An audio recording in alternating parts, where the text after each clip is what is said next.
Welcome back. You're watching the biggest story tonight. 9 months after the first known case of COVID-19 was reported in Wuhan, China, Russia became the first country to register a COVID vaccine. Sputnik V is open for civilian use in Russia as of today. While there are questions being raised, there is also a huge amount of anticipation and excitement globally about this vaccine. It comes after months of anticipation globally for a solution to the pandemic, and all eyes are on how the Sputnik vaccine will play out in Russia. As part of a special joint broadcast with Russia today, we will connect with their newsroom, and there he is on our screens. That's Roman Kosarev, who's a correspondent with Russia today. He will give us an idea of how Russia is preparing for this vaccine. At the outset, congratulating Russia. Roman, we know that the vaccine has been developed by Moscow's Gamaleya Institute in collaboration with the Russian Defense Ministry. We are being told that the first batch of the vaccine is ready. There is confusion, however, as to when it will be available for civilian circulation. Could you please tell our viewers and everyone watching us here in India and around the world what the status of the vaccine is at present, and how long has this vaccine been worked upon? When will it be available? Absolutely. Niranjan, as always, it's great to be online with you. Let's talk about the vaccine. Likewise. Well, August 12th is a major milestone for the developers of this vaccine. Stage 3, according to the Gamaleya Institute, had been completed, and all of the 38 people who were volunteers to test this vaccine, they're feeling good, and they have developed immunity. And actually, Russian President Vladimir Putin, when he announced that this vaccine has now been registered, he added that his own daughter actually got inoculated as well, and she experienced minor side effects like mild temperature over a couple of days, and she's now feeling fine. In terms of the vaccine itself, well, the Russian health ministry, they're saying that the vaccine is strong enough for a person to be immune from coronavirus for a period of up to 2 years. Now, in terms of your question, will the general public receive that? Well, I gotta say that phase 3 is happening right now, clinical trial. The first people here in Russia that will receive this vaccine will be medical workers, teachers, in other words, all those people who when we're talking about medical workers, of course, all those people who work very closely to those who've been infected with COVID-19. And of course, teachers work with kids, and all those people who have to be working with a lot of people, of course, will be vaccinated first. In terms of the general public, well, the vaccine called the Sputnik V, of course, standing for vaccine, it will be available for general public on January 1st, 2021. So not a very long time. Right now, phase 3, like I said, is still taking place, and the phase 3 includes testing with the foreign subjects as well. So it's not only being tested in Russia right now, it's being tested in other countries according to the health to the health ministry. Right now, health ministry, they have announced that after registration, 2,000 people at the moment are going through further testing. So we had initially 38 people, now we have 2,000. And so far, so good, no major side effects. And the name of the vaccine, Sputnik, of course, if you know, is the first satellite in space. It looks like the Russians are looking to be the first in a fight against the coronavirus as well. Fantastic.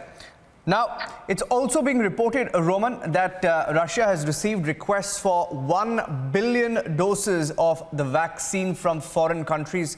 Could you tell us which these countries are, which of these countries have approached Putin and have expressed an interest in the Sputnik vaccine? Well, I can name all of the countries for you. I can give you a ballpark of what the Russian health ministry is talking about. So they're talking about a total of 20 different countries. They vary from Latin America, Middle East, Asia, and but there were a couple of leaders of certain nations that were very vocal about wanting to receive the vaccine. Of course, that's the president of the Philippines, Rodrigo Duterte, and president of Serbia, Vucic. So they said they want to receive it as soon as possible. Well, in terms of Russia, Russian Direct Investment Fund, or RDIF, they're responsible to bring in this vaccine to foreign market. They're saying that along with their foreign partners, they're ready to produce over 500 million doses of the vaccine per year. Everything produced in Russia will be used domestically, and this is also a major point as well. Doses for use in other countries, well, they will be produced abroad as well. Well, it's not only, we're not only talking about the commercial use or simply going after the fact that they want to sell it. According to the head of the Russian Direct Investment Fund, they're working on a humanitarian aid program as well for developing countries. And of course, the aim here is to make a COVID-19 vaccine available in states that cannot afford them or cannot buy their own. Yeah. So that's what we know so far. Roman, while there has been a lot of excitement about the Russian vaccine, there has also been a degree of skepticism from the West. The skepticism from the West is vis-a-vis the clinical trials of the vaccine and that it has been registered without phase 3 human trials. What is the real position, the actual facts and the results of the trials which have happened prior to the registration of the vaccine that Putin announced? Could you take us through it? Well, absolutely. There is certainly some criticism that it took Russia not a very long time to register this vaccine.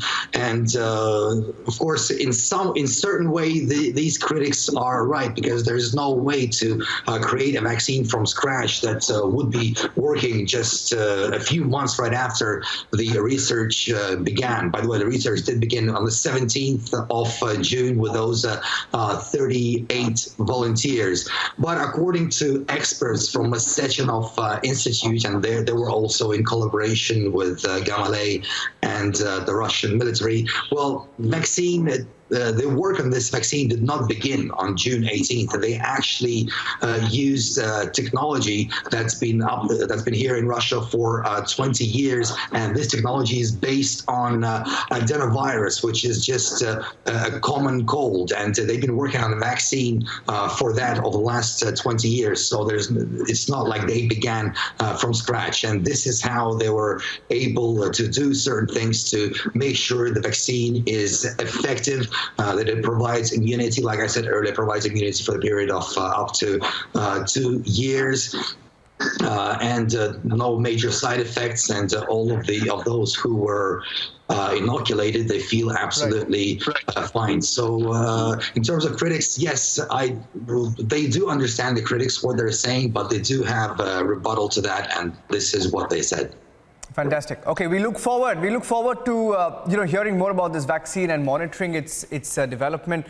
Thank you, Roman. Really appreciate Russia today and your entire team joining us on this broadcast. We wish you all the very best and congratulate Russia once again for its effort, and we hope that it's met with a 100% success. Thank you for speaking to us. Great to be here as always. Thank you. Thank you.